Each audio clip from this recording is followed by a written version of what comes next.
네, 안녕하세요. 미르고학원에서 국어 가르치고 있는 강승규 선생님입니다. 상계고등학교 2학년 2학기 중간고사가 마무리가 되었습니다. 우리 학생들 공부하고 시험 보느라 너무 고생 많았다는 이야기 해주고 싶고요. 또 우리 집에서 항상 우리 학생들 뒷바라지 해주시고 또 이번 시험에도 변함없이 우리 자녀들 응원해주신 우리 학부모님 여러분들께서도 굉장히 너무나 고생 많으셨습니다.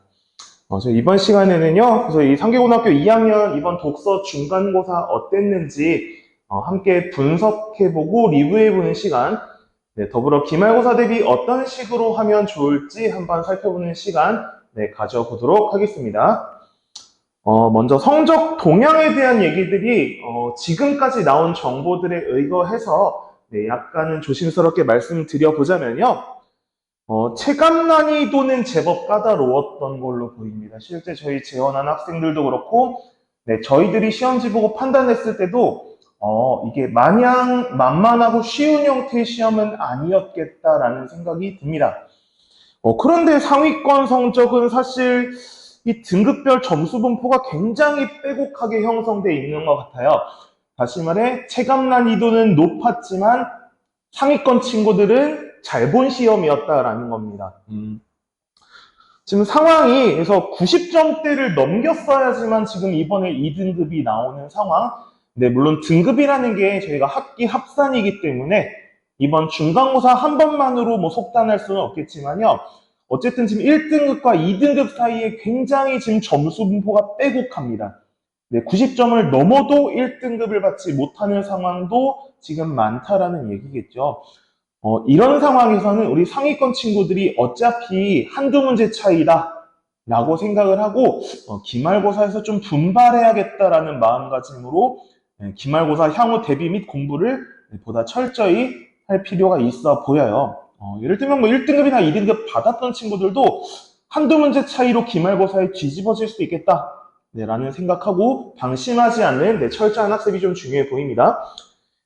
더불어 사실 이 체감 난이도라는 게 아무래도 아이들의 성적에 가장 확연하게 다가오는 점수대는 중하위권입니다.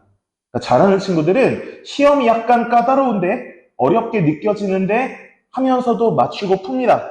근데 우리 중하위권 친구들은 시험이 까다로운데 하면 여지없이 틀려버리죠.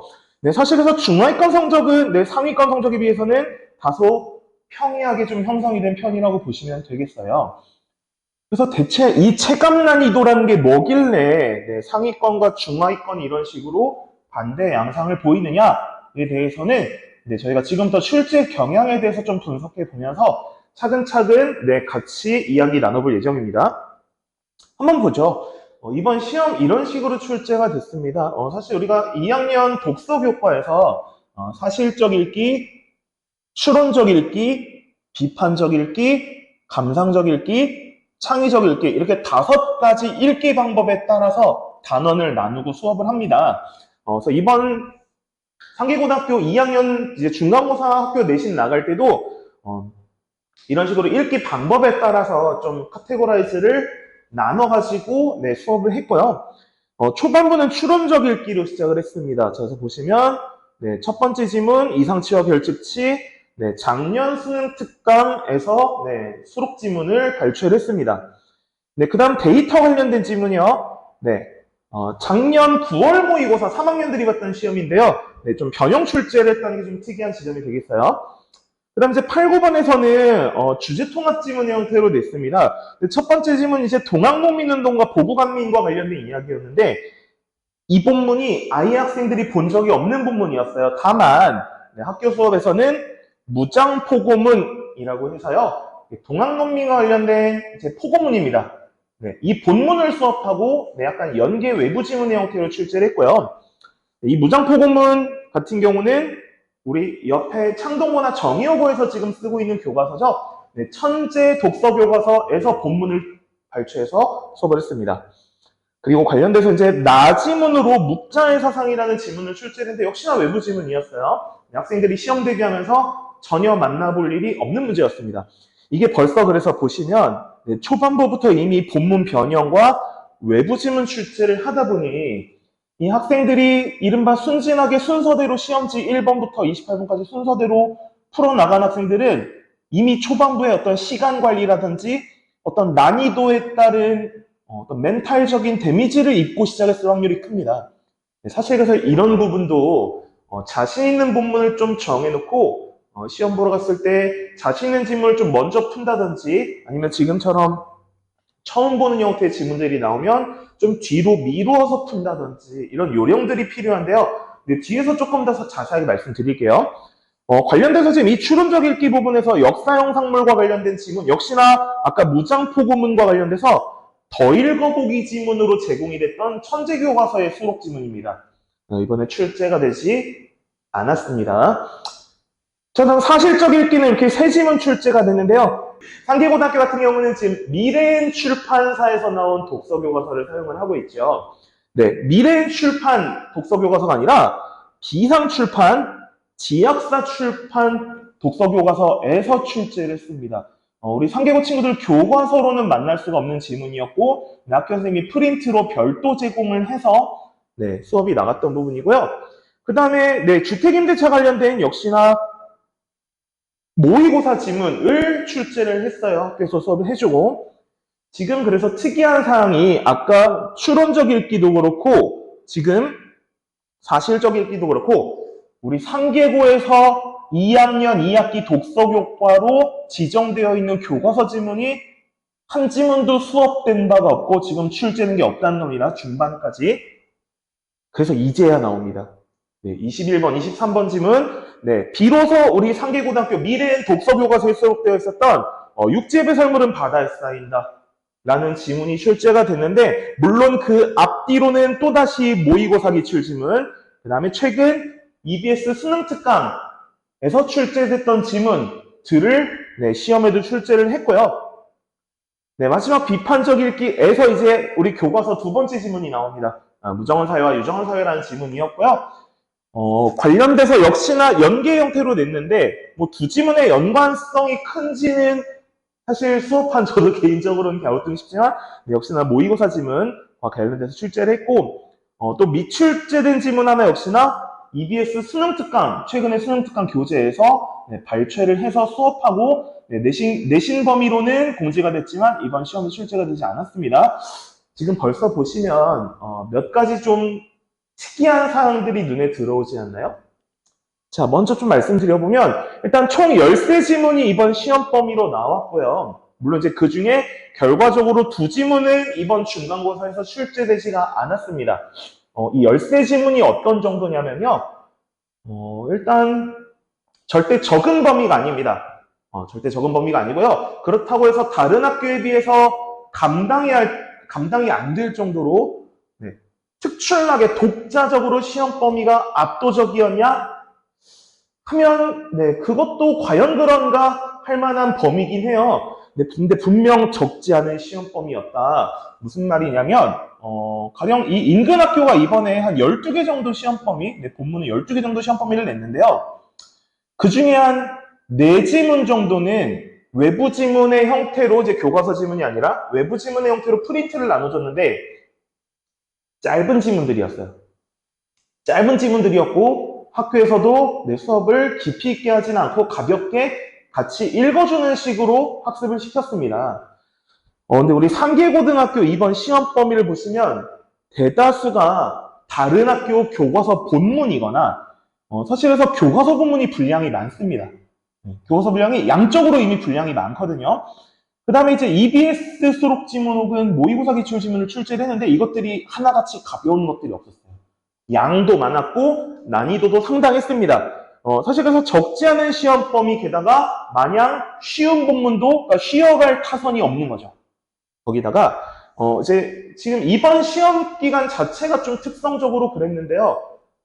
명절 연휴도 겹쳤지. 그 다음에 10월 초에 우리 여러 공휴일들, 대체 공휴일을 비롯해서 이런 휴일들이 껴 있었잖아요. 더불어 이제 우리 여름방학 끝나고 학교 행사들이 좀 집중되어 있는 시기입니다. 뭐 축제라든지, 뭐 소풍이라든지. 아마 우리 상계고도 이번에 지금 내 시험 기간 초반에 약간 축제랑 겹치면서 좀 어수선한 분위기가 있었던 걸로 기억을 합니다. 그러다 보니까 더불어 이제 수행평가.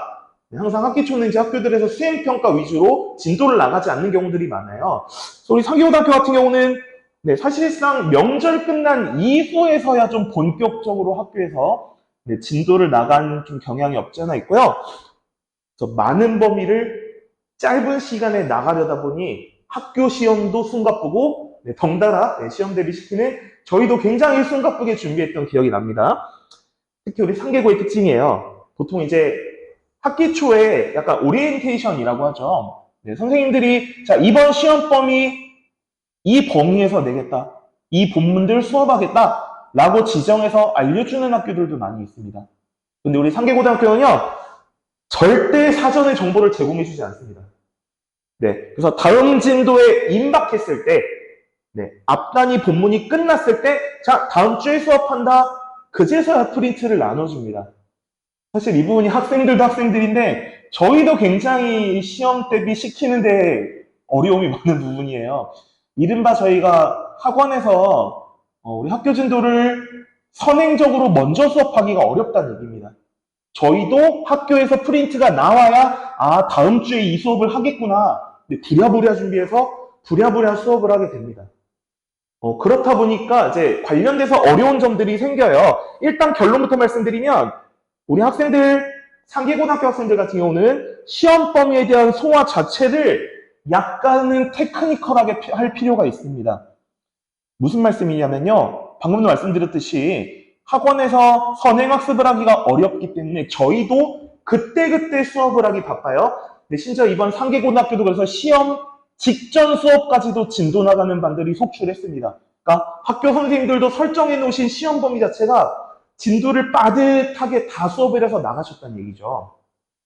그렇다면 우리 학생들이 예를 들어 이런 경우들이 많아요. 자, 일단은 아직 시험 기간이 여유가 있으니까 한번 가볍게 훑어보고 내가 나중에 시험 한 2주 전쯤에 다시 한번 빡세게 돌려봐야지 하는 친구들이 많거든요.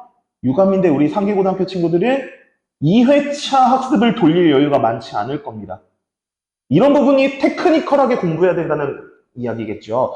한번 학교와 학원에서 진도를 나갈 때 최대한 꼼꼼하게 빡세게 학습을 해 두어야만 합니다.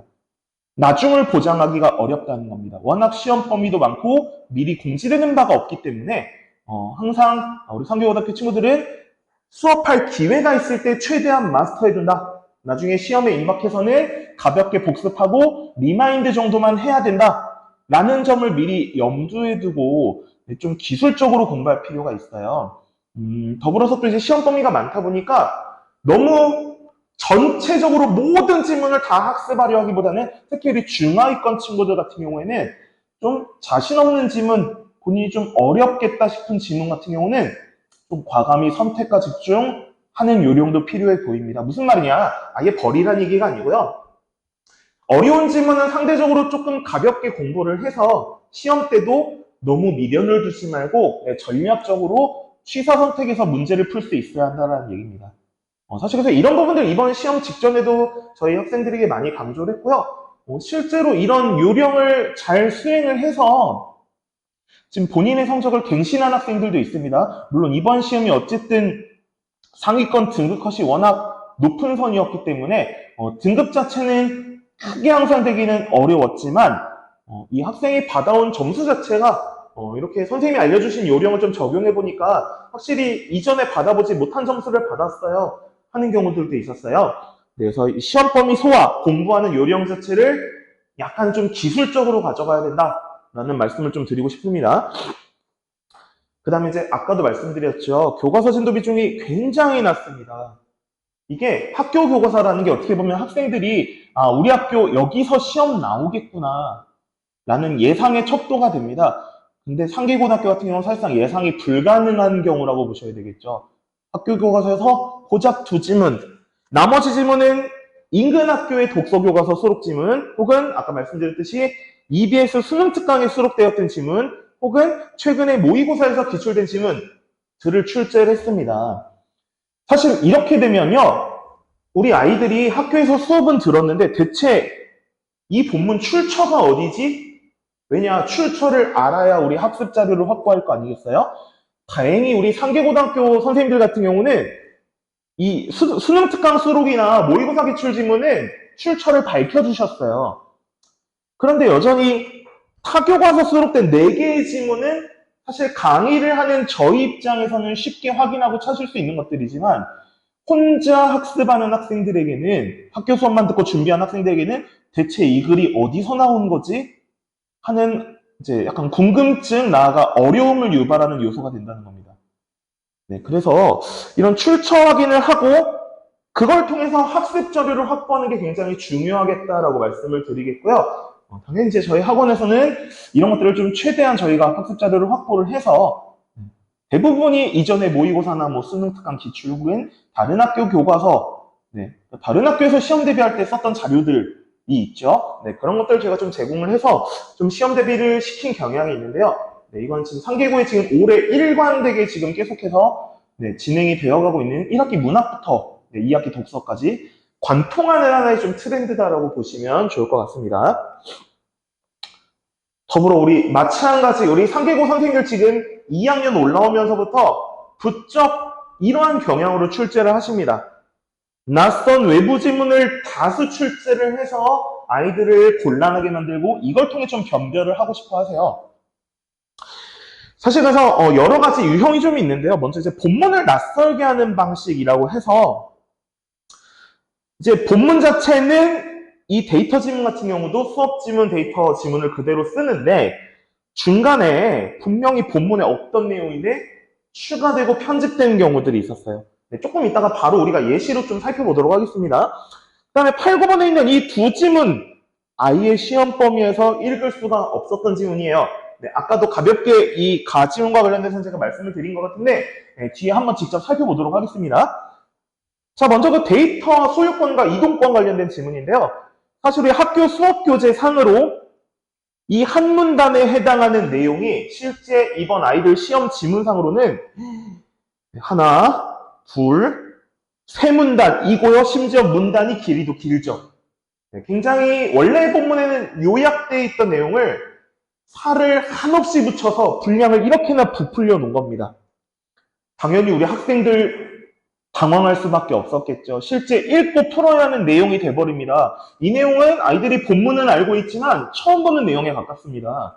그래서 사실 이런 경우는 학습한 본문과 달라진 부분이 어디인가 빠르게 파악하는 게 중요하겠고요. 이 부분은 사실 정교하게 공들여서 읽어야만 합니다. 네, 본문이 바뀐 상황이기 때문에 기술로 돌파하기가 좀 어려운 유형이에요. 네, 바뀐 내용이 뭔지 네, 어떤 내용은 뭔지 확실히 본문을 빠르게 집중해서 읽고 네, 이 본문을 토대로 문제를 풀어야 하는 어려움이 좀 있습니다. 더불어 아까 이제 아예 처음 보는 본문을 주는 경우도 있었다 그랬죠. 네, 아까 얘기했듯이 이 8, 9번 지문 동학농민운동 지문이었는데요. 일반 독서 지문 쭉 설명문의 형태였지만 사실 우리 학교에서 수업한 무장포고문은요. 설득하는 글에 가깝습니다. 그러니까 이 농민들의 참여를 호소하는 글이었어요. 우리 동학농민운동 지도부가 쓴 글입니다. 그래서 원래 본문은 이러합니다. 근데 연계가 어떻게 돼서 출제가 되냐면 단 한 문장 전봉준 등은 무장포고문에서 사유가 베풀어지지 않으면 나라가 곧 멸망한다는 관자의 말을 인용했다. 네, 관자의 말이 인용된 부분 여기입니다. 관자가 말하기를 사유가 베풀어지지 않으면 나라가 곧 멸망한다. 어떤가요? 그러니까 우리 학생들이 이 본문을 공부하고 있으면 이 내용 내가 아는 내용이야 하고 기억할 수는 있지만 그렇다고 해서 이 시험 지면상의 본문을 확인하지 않을 수는 없다는 얘기입니다. 그래서 아이들의 어떤 시간과 에너지를 빼앗는 형태의 문제입니다.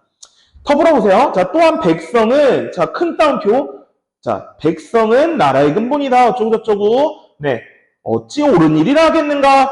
고 지배층의 학정을 개탄하였다. 네, 이 부분 네, 우리 무장포고문의 가장 마지막 후반부에 있는 한 문단을 통째로 인용을 했어요. 근데 마찬가지입니다. 우리가 이 마지막 문단의 내용 같은 경우는 아이들이 알고 있지만 그게 이 문제에서 지금 어떤 취지에서 언급되고 있느냐 이 본문을 읽지 않을 수가 없다는 얘기죠.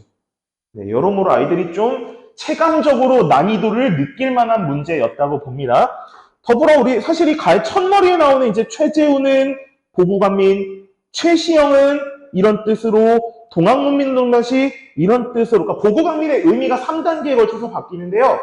이 내용은 우리 학교 수업 교재에서 이 본문에 해당하는 학습활동 파트에서 이런 식으로 보고함인의 의미 변천과 관련된 얘기가 언급이 됐었습니다. 네, 그래서 아마 이 부분도 이제 우리 학생들이 나 이거 수업할 때 배운 내용인데 기억해낸 친구들은 일문단의 이해는 크게 어렵지 않았을 거라고 봅니다. 모쪼록 익숙한 듯 하면서도 처음 보는 글이 가지는 어떤 어려움, 우리 학생들이 느꼈을 당혹감 상당했을 거라고 생각이 듭니다. 네. 더불어서 이제 우리 아까 본문이 바뀌는 경우들을 좀 살펴봤고요. 네, 아까도 말씀드렸지만 본문은 바뀌었다고 해서 안 보거나 버릴 수가 없어요. 확인을 해야 됩니다. 자, 바뀐 본문의 경우는 꼼꼼히 확인하는 요령이 필요하고요. 더불어 이제 외부 지문 출제와 관련돼서는 보기라든지 적용 사례 문제를 통해서도 우리 학생들이 처음 보는 형태를 마주치게 할 수가 있어요. 네, 가령 이 문제 한번 보시죠. 3번 문제였는데요. 아까 그 데이터 문제였죠. 장문의 보기 지문을 줬습니다. 우리 학생들 처음 볼 수밖에 없는 지문이었는데요. 혹시 기억날지 모르시겠지만 우리 이상치와 결칙치의 처리라는 이 지금 이 문항과 관련된 본문이요. 수능 특강에 수록이 되어 있었던 EBS 교재 수록되어 있었던 본문이었고요. 그해 수능에 이 이상치와 결칙치에 관련돼서 연계 출제됐던 문항이 있었습니다. 우리 수능에요. 그 당일 연도에. 그 수능 지문의 일부입니다. 그래서 사실 저는 보자마자 이 지문 하고 기억을 했는데 우리 학생들 같은 경우는 사실 만만하지 않았을 겁니다. 네, 어떻게 보면 지금 우리 상계고에서 외부 지문을 계속 이런 식으로 삽입을 한다는 얘기는요. 어떻게 보면 이런 식으로 관련되어 있는 우리가 수업 때 다뤘던 본문과 관련되어 있는 연계 지문들을 이런 식으로 출제할 가능성들이 있다라는 얘기겠고요. 그래서 워낙 시험 범위가 넓고 하기 때문에 우리 학생들이 본문을 소화하는 것 자체도 워낙 버겁겠지만 좀 특별히 우리 상위권을 노리는 친구들이나 이런 경우에는 이런 식의 좀 관련된 연계 지문에 대한 학습도 좀 필요하다라는 생각이 듭니다. 자, 뭐 이런 경우는 사실 제가 써놓은 거는 원론적인 얘기입니다. 그래서 이제 본문을 참고해서 1문단 같은 경우는 사실 쉽게 이해가 가능한 단락이었어요. 빠르게 읽어 내려가지고 그래서 2문단에서는 기법 A, 3문단은 기법 B를 언급하는 구조의 이 보기 지문입니다. 사실 이런 경우는 하나만 읽고 선택지를 빨리 한번 걸러보는 작업이 중요합니다. 실제로 이 첫 기법만 먼저 읽고 난 후에 선택지를 우선 판별했다면 답이 3번밖에 남지 않는 구조의 문제입니다. 그렇게 되면 어때요? 이 마지막 문단은 사실 현명하게 이렇게 풀이 요령을 적용했다면 읽지 않아도 결과적으로 무방한 단락이 됩니다. 이런 경우는 시간도 단축하고 우리가 처음 보는 지문에 쏟는 피로도 같은 경우도 우리가 좀 절약하는 효과가 있다 이렇게 보시면 되겠네요. 그래서 상당히 기술적으로 어려운 문제가 맞습니다. 물론 이제 아까 얘기했듯이 우리 상위권 친구들은 결과적으로 잘 풀어낸 문제 중 하나겠지만 이런 식으로 이제 외부 지문이 계속 끼어 들어온다는 건 좀 우리가 확실히 염두에 둬야 되는 부분이 맞습니다. 사실 또 어려운 게 이런 거거든요. 이 데이터 지문과 관련돼서 실제 숫자 데이터 주고 분류해보는 문제가 나왔어요. 근데 사실 우리가 아까 앞에서도 말씀드렸고 이런 본문 어떤 게 나올지 모르거든요. 마찬가지입니다. 이런 사례, 어떤 사례가 나올지 우리가 정확히 알 수 없어요. 그렇다면 우리가 쪽집게처럼 골라내기가 불가능하니까 기초 체력을 늘려야 합니다. 무슨 말이냐? 어떤 사례가 나오고 어떤 보기 지문이 나와도 그때그때 기민하게 판단하고 정확하게 읽을 수 있는 기본기가 중요하다는 얘기겠죠. 사실은 기본기를 늘리는 데 있어서는 연습만 한 게 없죠. 네, 다행히 지금 저희 미래고학원에서 이런 식으로 데이터 적용해서 값을 구해보는 식의 문제, 물론 통계 시험은 아니었지만 이런 문제가 반드시 출제될 거다라고 예상을 했고요. 우리 학생들 그래서 지금 여기 벌써 4문제나 있는데 더 많은 문제가 있었습니다. 그래서 충분히 연습을 하면서 어떤 사례가 나오더라도 우리 학생들 적용해서 풀 수 있는 좀 그런 연습을 좀 제공을 했고요.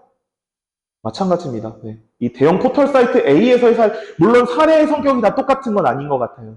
근데 적어도 온라인 쇼핑몰과 관련된 예시들 저희가 많이 제공을 했고, 다시 말해 정확히 예측하기는 불가능한 영역이겠지만 다양한 연습을 통해 적용 능력을 향상시킴으로써 우리 학생들이 시험에서 어떻게 보면 가장 까다로울 수 있는 유형의 문제 중 하나거든요.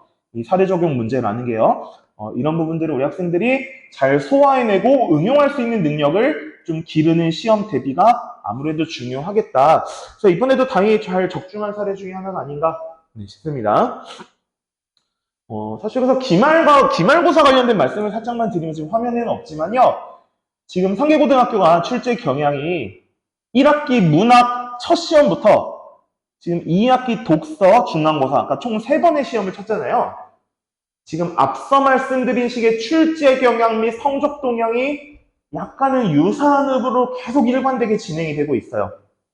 즉, 교과서 본문으로 잘 시험에 내지 않는 것들 하며 외부 지문들을 끊임없이 시험 범위에 넣고 시험 범위에 아예 없는 지문을 출제하는 것 하며 전반적으로 출제 난이도는 끌어올리고 있지만 뭐 본문을 변형하거나 편집하는 굉장히 손이 많은 작업들을 통해서까지도 학교생들이 시험은 까다롭게 내시는데 아이들의 성적 분포 자체도 놀랍게 유사한 흐름을 가져갑니다. 아마 2학기 기말고사도 물론 중간고사 때 등급 컷이 워낙 점수가 지금 높기 때문에 약간은 까다롭지 않을까라는 조심스러운 예측은 해볼 수 있지만 기껏해야 한두 문제 정도 더 틀리는 선이 아닐까라는 생각이 듭니다. 네, 어느 정도는 좀 일관된 어떤 난이도와 형태, 특징을 가지고 출제하는 시험들이라고 보시면 되겠고요. 네, 따라서 저희 미래국어관에서 이 아이들의 내신 성적 하루아침에 바꿀 수는 없는 겁니다. 꾸준한 자기 습관화와 꾸준한 어떤 자기 적용이 필요한 영역이에요.